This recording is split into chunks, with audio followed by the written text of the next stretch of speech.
Hello नमस्ते, I am Deepali Goyal. स्वागत करती हूँ आप सभी का साइंस मैजिक पर। तो स्टूडेंट्स, जैसा कि आप सब जानते हैं, हम लोग पढ़ रहे हैं क्लासिफिकेशन यानी कि वर्गीकरण के बारे में। आप लोग जान चुके हैं कि क्लासिफिकेशन की जरूरत क्या थी। कौन था जिसने पहली बार क्लासिफिकेशन की, जो कि था लिनियस। पहली बार उन्होंने कुल जीवों को दो हिस्सों में बांटा, एक थे पादप यानी प्लांट्स, दूसरे थे एनिमल्स यानी कि जंतु। ठीक है, उसके बाद हमने डिस्कस किया कि इस क्लासिफिकेशन को टू किंगडम क्लासिफिकेशन कहते हैं, यानी कि दो जगत वर्गीकरण कहते हैं। इसका उन्होंने डिस्कशन किया था एक बुक में जिसका नाम था सिस्टेमा नेचुरे। फिर हमने बात की बाइनोमियल नोमेनक्लेचर की, यानी द्विनाम पद्धति की, यानी कि हर एक स्पीशीज को, हर एक जीव को दो नाम दिए जाने चाहिए। पहला नेम होगा वंश का यानी जीनस का, दूसरा नेम होगा स्पीशीज का यानी जाति का। फिर हमने डिस्कस किया कि नाम की भाषा हमेशा लैटिन होगी और रिटन हमेशा इटैलिक्स में होगा, नीचे अंडरलाइन की जाएगी। ये सारी बातें हम इन डिटेल डिस्कस कर चुके हैं। फिर हमने बात की कि जीवों को कोशिका के आधार पर, कोशिका के टाइप के आधार पर, कोशिका के स्ट्रक्चर के आधार पर R.H. विटकर साहब ने 5 जगत में बांटा। हमने बात की मोनेरा, प्रोटिस्टा, फंजाई, प्लांटी और एनिमेलिया की। अब बारी है हर एक किंगडम को इन डिटेल पढ़ने की। ठीक है, तो आज की क्लास में हम पढ़ेंगे सबसे पहले मोनेरा किंगडम को। अब एक बात ध्यान रखिए, आप लोग बोल रहे हो मैम छोटी वीडियो मत बनाओ। मैंने लास्ट वीडियो 20 मिनट की दी थी और आप लोगों ने मुझे बोला था कि मैम वीडियो छोटी रखना। ठीक है, सेकंड थिंग, अगर मैं वीडियो बड़ी बनाऊंगी ना, तो ये जो मैं अभी फिलहाल करवा रही हूँ क्लासिफिकेशन, ये पूरी की पूरी साइंस का, या मैं बोलूं बायोलॉजी का सबसे मुश्किल टॉपिक है। ठीक है, इसमें आपको सिर्फ और सिर्फ समझना काफी नहीं है, आपको रट्टा मारना पड़ेगा। ठीक है, फिर भी मैं कोशिश कर रही हूं कि आपको मैक्सिमम से मैक्सिमम समझा के याद करवा सकूं।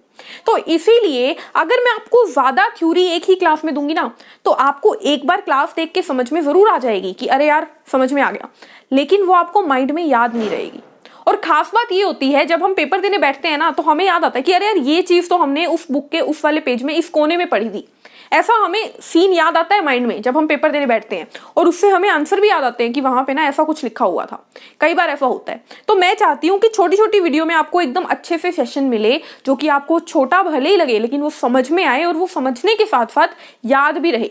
ठीक है, इसीलिए भले ही एक दिन में ज्यादा वीडियो दूंगी, लेकिन देखो 1 घंटे की एक वीडियो देने की बजाय मैं 20-20 मिनट की 3 वीडियो दे दूं, तो आप लोगों को मैटर उतना ही मिलेगा एक दिन में, लेकिन याद आपको ज्यादा होगा। ठीक है, तो छोटे टॉपिक जल्दी याद होते हैं स्टूडेंट्स, बड़े टॉपिक को देख के हम पहले ही डर जाते हैं। हाँ, अगर मैं आपको पहली ही क्लास में आपको मैं ये भी बता देती कि क्लासिफिकेशन क्या होता है, फिर क्लासिफिकेशन की 5 कैटेगरी भी बता देती, मोनेरा भी पढ़ा देती, प्रोटिस्टा भी पढ़ा देती, आप कंफ्यूज हो जाते, और आपको कंफ्यूजन में मैं नहीं रखना चाहती, इसीलिए थोड़ी शॉर्ट वीडियो रखी है। ठीक है, फिर भी मैं कोशिश करूंगी कि 20 मिनट से ज्यादा की रखूं, लेकिन मैं उतना ही पढ़ाऊंगी जितना मैं जानती हूं आपको समझ में आएगा। ठीक है, और एक बार आप मोनेरा, प्रोटिस्टा, फंजाई कर लो, फिर फंजाई तक होने के बाद मैं उतनी की क्वेश्चन सीरीज आपको दे दूंगी। ठीक है, फिर किंगडम प्लांटी बहुत बड़ा किंगडम है, उसकी खुद की अंदर और क्लासिफिकेशन है, उसकी अलग से करवा के फिर उसके क्वेश्चन दूंगी, और किंगडम एनिमेलिया करवा के उसके क्वेश्चन दूंगी। ठीक है, और उसके बाद हम चलेंगे रिप्रोडक्शन यानी प्रजनन पे। ठीक है, हार्मोन भी बताने हैं आपको प्लांट्स के। ठीक है, चलिए, तो आज की क्लास हमारी है मोनेरा पे। किस पर? मोनेरा पे। ठीक है, तो सबसे पहले स्टूडेंट्स, मैंने आपको जब लास्ट क्लास में क्लासिफिकेशन समझाया था, तो मैंने बताया था कि R.H. विटकर ने अपने क्लासिफिकेशन को 2 हिस्सों में बांटा। एक थे पुराने जमाने वाले जिन्हें हमने प्रोकैरियोट बोला, और एक थे नए जमाने वाले जिन्हें हमने यूकैरियोट बोला था। और प्रोकैरियोट के अंदर मैंने मोनेरा को रखा था। तो पहला पॉइंट आपको क्या याद रखना है, मोनेरा होते हैं प्रोकैरियोट। क्या होते हैं? प्रोकैरियोट। अब प्रोकैरियोट का मतलब क्या है ये आप अच्छे से जानते हो। प्रोकैरियोट का मतलब है, प्रो मतलब पुराना, कैरियोट मतलब न्यूक्लियस, जिसके पास न्यूक्लियस यानी केंद्रक पुराने जमाने का है, या मैं बोलूं न्यूक्लियस होता ही नहीं है। अब इसको थोड़ी सी डिटेल में जानो कि न्यूक्लियस ना होने का मतलब क्या है। न्यूक्लियस के अंदर का सारा सामान खुले में पड़ा होता है, उसके बाहर कोई अलग से झिल्ली नहीं होती। ठीक है, यानी कि सीधी सी, जैसे कि पहले घरों में जब रसोई होती थी तो एक कमरे की तरह होती थी रसोई, लेकिन आज जो नए घर बनते हैं उसमें ओपन रसोई होती है ना, बिना गेट की। तो वही सिस्टम है। ये मान लो कि अब थोड़ा नया सिस्टम सेल में क्या है कि पहले के टाइम पे उनका न्यूक्लियस ओपन था, खुला था हर तरफ से, कोई गेट नहीं था। लेकिन आज हमारे अंदर जो न्यूक्लियस है, हमारे अंदर जो केंद्रक है, उसके पास केंद्रक झिल्ली यानी न्यूक्लियस मेम्ब्रेन होती है। ठीक है, यानी वो बंटवारा हुआ है उसका, वो अलग से सिचुएटेड है सेल के अंदर। क्लियर है? तो प्रोकैरियोट कौन है? प्रोकैरियोट है हमारे मोनेरा। उसके अलावा आप जानते हो प्रोकैरियोट के पास सेल वॉल होती है, तो मैं ये बोलूंगी कि हमारे मोनेरा के पास सेल वॉल प्रेजेंट, प्लस का मतलब प्रेजेंट है, होती है, कोशिका भित्ति मौजूद है। ठीक है, सेल मेम्ब्रेन यानी कोशिका झिल्ली मैं बोलूंगी हो भी सकती है और नहीं भी हो सकती है, कोई जरूरी बात नहीं है। कुछ में होती है, कुछ में नहीं होती, कोई जरूरी बात नहीं है। ठीक है, उसके बाद राइबोसोम कौन से होते हैं? तो 70S राइबोसोम होते हैं। सेल ऑर्गेनेली यानी कोशिकांग पुराने जमाने के होते हैं या नॉन डेवलप्ड होते हैं, यानी कि अच्छी तरीके से डेवलप नहीं होते, अच्छी तरीके से बने हुए नहीं होते। ठीक है, उसके बाद आप जानते हो कि मोनेरा जो होते हैं वो यूनिसेलुलर होते हैं। ये मैंने आपको बताया था कि जब R.H. विटकर ने क्लासिफिकेशन की तो उसने यूनिसेलुलर को, एक कोशिकीय को किसमें रखा? एक कोशिकीय को रखा था मोनेरा में। इतनी बातें मैं आपको पहले भी बता चुकी हूं, ये एक बार रिपीट हो गई। अब नई बात सुनो कि इनके पास सेल वॉल होती है और वो किसकी बनी होती है? तो वो बनी होती है सेल्यूलोज की। किसकी बनी होती है? सेल्यूलोज की। अगली चीज आपको याद रखनी है कि प्रजनन कैसे करते हैं मोनेरा के सारे ऑर्गेनिज्म, रिप्रोडक्शन कैसे होती है मोनेरा के ऑर्गेनिज्म के अंदर। तो आपको याद रखनी है मोनेरा जो है वो या तो बाइनरी फ्यूजन करता है। क्या करता है? Binary fusion. पहला तो ये असेक्सुअल रिप्रोडक्शन करता है, यानी अलैंगिक प्रजनन। इनके अंदर कोई गैमीट नहीं होते, कोई फ्यूजन नहीं होती, कुछ नहीं होता। क्या होता है? एसेक्सुअल रिप्रोडक्शन यानी अलैंगिक क्रोमोसोम। दूसरी बात आपको याद रखनी है कि एसेक्सुअल भी कौन से टाइप का? तो द्विविखंडन। द्विविखंडन, ठीक है, यानी एक कोशिका दो में टूट जाती है। या फिर ये बडिंग करते हैं। क्या करते हैं? बडिंग करते हैं। बडिंग का मतलब क्या होता है स्टूडेंट्स? बडिंग का मतलब होता है, देखो ये कोई कोशिका है तो इसके ऊपर छोटी सी बड निकलेगी, फिर ये बड़ी होके पूरी बन जाएगी, फिर ये अलग हो जाएगी। ये होती है बडिंग। एक छोटा सा हिस्सा निकलेगा बॉडी से बाहर और फिर वो खुद अपने आप में एक हिस्सा बन जाएगा। क्लियर है? उसके बाद आपको क्या याद रखना है? आपको याद रखना है कि मोड ऑफ न्यूट्रिशन क्या है इनका, यानी ये खाना कैसे खाते हैं। इतनी बात समझ में आ गई सभी को? इसके बाद याद रखना है आपको ये लोग खाना कैसे खाते हैं, यानी इनका न्यूट्रिशन, पोषण कैसे होता है। तो बहुत ध्यान से सुनिएगा, ये जो होते हैं ये ऑटोट्रोफ भी होते हैं। ठीक है, ये बात भी मैंने आपको क्लासिफिकेशन के टाइम बताई थी। और ये हेटेरोट्रोफ भी होते हैं। ऑटोट्रोफ मतलब स्वपोषी, यानी खुद का खाना खुद बनाने वाले, और हेटेरोट्रोफ मतलब परपोषी, यानी दूसरे पर निर्भर करने वाले। अब थोड़ी और डिटेल जानो। देखो, खुद का खाना खुद बनाना, आप लोग समझते हो कि खुद का खाना खुद सिर्फ और सिर्फ वो बनाते हैं जो कि फोटोसिंथेसिस करते हैं, जो कि प्रकाश संश्लेषण करते हैं, यानी कि सूर्य के प्रकाश की मदद से खाना बनाना ही आप मानते हो खुद का खाना बनाना होता है। लेकिन नहीं, इनकी एक खासियत है कि ये दो प्रकार के ऑटोट्रोफ होते हैं, मतलब ये खाना भी दो तरीकों से बनाते हैं। एक तो ये फोटो ऑटोट्रोफ होते हैं। क्या मतलब हुआ? इसका मतलब हुआ प्रकाश स्वपोषी, यानी कि जो मोनेरा किंगडम के अंदर ऑर्गेनिज्म आते हैं, मोनेरा जगत के अंदर जो जीव आते हैं, वो खुद का खाना खुद बनाते हैं प्रकाश की मदद से। उन्हें बोलते हैं फोटो ऑटोट्रोफ। क्वेश्चन आएगा, फोटो ऑटोट्रोफ क्या होता है? जो प्रकाश की मदद से, फोटो मतलब प्रकाश, लाइट, ऑटो मतलब खुद, ट्रोफ मतलब खाना, प्रकाश की मदद से खुद खाना बनाना, फोटो ऑटोट्रोफ। दूसरी चीज आपको याद रखनी है, ये कीमो ऑटोट्रोफ भी होते हैं। अब इस चीज को ध्यान से समझना क्योंकि ये नई चीज है। रसायन स्वपोषी, इस बात को अच्छे से समझना कि कीमो ऑटोट्रोफ क्या है। देखो, फोटो ऑटोट्रोफ में कार्बन डाइऑक्साइड की मदद से, ठीक है, कार्बन की मदद से ये लोग खाना बनाते हैं, ग्लूकोज बनाते हैं। कीमो ऑटोट्रोफ में स्टूडेंट्स ये केमिकल की मदद से, रसायन की मदद से खुद का खाना बनाते हैं। जैसे कि आपने सुना होगा नाइट्रोजन फिक्सिंग बैक्टीरिया। क्या मतलब है इस बात का स्टूडेंट्स? नाइट्रोजन फिक्सिंग बैक्टीरिया का क्या मतलब है? या फिर आपने सुना होगा सल्फर फिक्सिंग बैक्टीरिया। क्या मतलब है इसका? तो यही तो चीज है। ये ऐसे ऑर्गेनिज्म होते हैं, मोनेरा के जीव ऐसे होते हैं जो सल्फर को भी क्या करते हैं? सल्फर से भी खाना बनाते हैं, नाइट्रोजन से भी खाना बनाते हैं, यानी नाइट्रोजन को फिक्स करते हैं। हमारे एटमॉस्फेयर में सबसे ज्यादा कौन सी गैस मौजूद है? तो आप बोलोगे नाइट्रोजन, 78%। लेकिन पौधे, बेचारे पौधे उस नाइट्रोजन को डायरेक्टली नहीं ले सकते, तो पौधों को जरूरत पड़ती है ऐसे बैक्टीरिया की जो कि उस नाइट्रोजन को बदले अमोनिया में, और फिर उस अमोनिया या नाइट्राइट में, जिसे पौधे यूज कर सकें। इसका मतलब क्या है? देखिए, अगर मैं आपको बोलूं कि आप कच्ची घिया खा लो या तोरी खा लो, करेला कच्चा खा लो, आप खा लोगे? आप कहोगे नहीं खा सकता। यानी कि आपके पास खाना मौजूद है, करेला पड़ा है आपके पास, लेकिन आप कच्चा नहीं खा सकते उसको।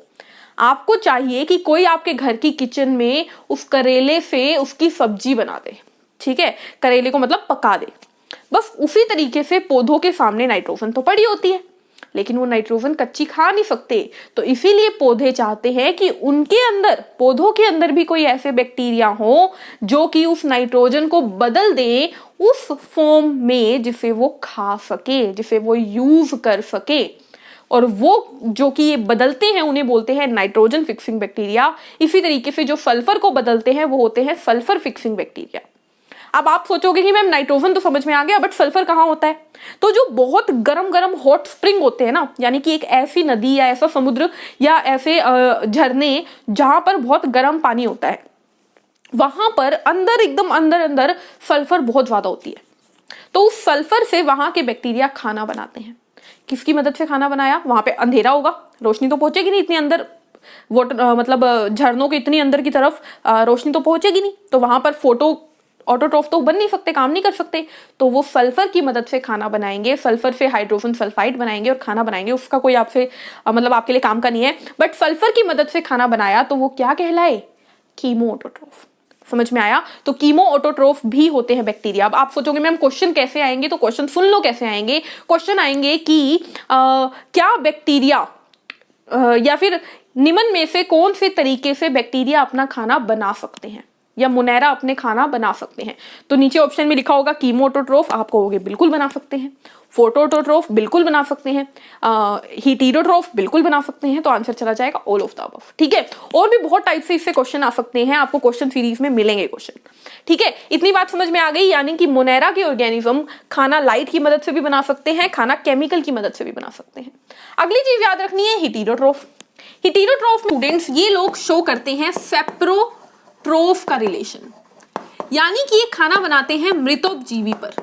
क्या मतलब है इस बात का? देखो, ये लोग मृतोपजीवी, मृत चीजों पर अपना न्यूट्रिशन लेते हैं, यानी कि डेड एंड डिकेइंग फूड के ऊपर ये ग्रो करते हैं और वहां से अपना पोषण लेते हैं। तो ये मृतोपजीवी भी कहलाते हैं।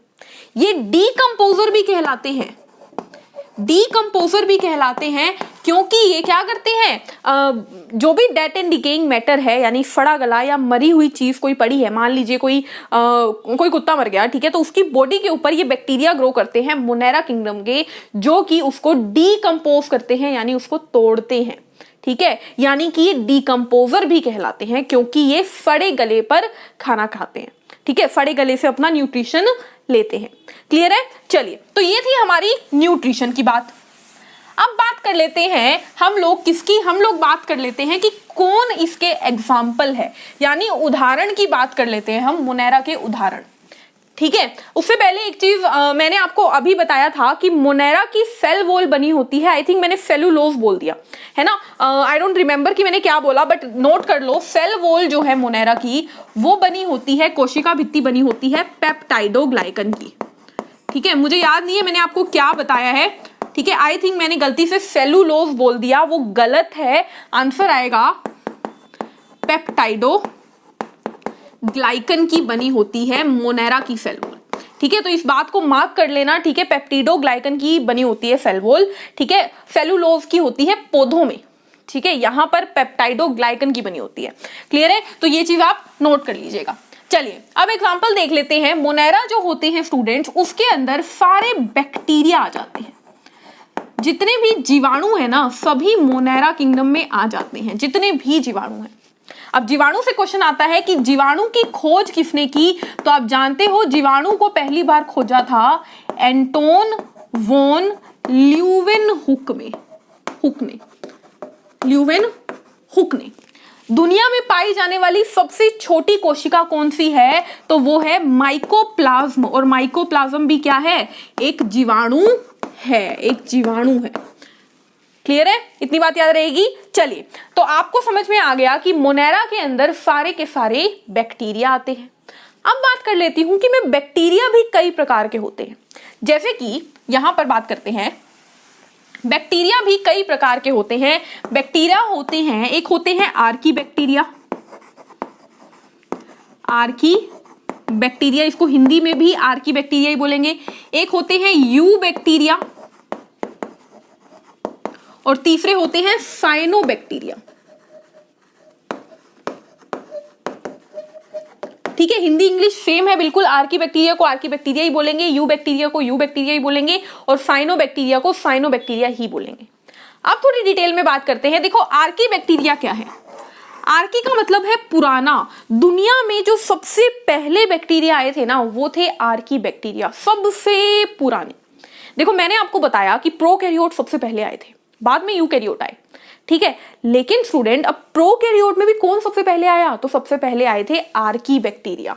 कौन आए थे, आर्की बैक्टीरिया। और इन आर्की बैक्टीरिया की खास बात बताऊं, आर्की बैक्टीरिया की खास बात है कि ये बहुत साल्टी कंडीशन में, बहुत नमकीन जगह में भी रह सकते हैं। यानी बहुत नमक वाले जो समुद्र होते हैं ना, सी, जो कि बहुत नमकीन होते हैं जहां का पानी, वहां पर भी ये जिंदा रह सकते हैं। ठीक है, और ऐसे बैक्टीरिया जो कि बहुत नमक वाली जगह पर भी जिंदा रह सकते हैं, उन्हें बोला जाता है स्टूडेंट्स हेलोफाइल। अब ये क्वेश्चन भी एग्जाम में आया था। क्वेश्चन क्या था, ऐसे कौन से बैक्टीरिया होते हैं जो कि बहुत नमक वाली जगह पर रह पाते हैं, आप बोलोगे हेलोफाइल होते हैं। क्लियर है। दूसरी चीज, ये बहुत गर्म जगह पर भी रह सकते हैं, यानी कि हाई टेम्परेचर वाली जगह पर भी रह सकते हैं, उच्च तापमान वाली जगह पर भी रह सकते हैं। और वैसे बैक्टीरिया जो कि उच्च तापमान पर भी रह सकते हैं, उन्हें बोलते हैं स्टूडेंट्स थर्मो का मतलब ज्यादा टेम्परेचर, और जो ज्यादा एसिडिक कंडीशन में भी रह सकते हैं, एसिडोफिल। तो आपके पास क्वेश्चन आएगा, ऐसे बैक्टीरिया जो कि बहुत गर्म जगह पर भी रह सकते हैं और बहुत ज्यादा एसिडिक जगह पर भी रह सकते हैं, उन्हें क्या बोलोगे, आप बोलोगे थर्मो एसिडोफिल।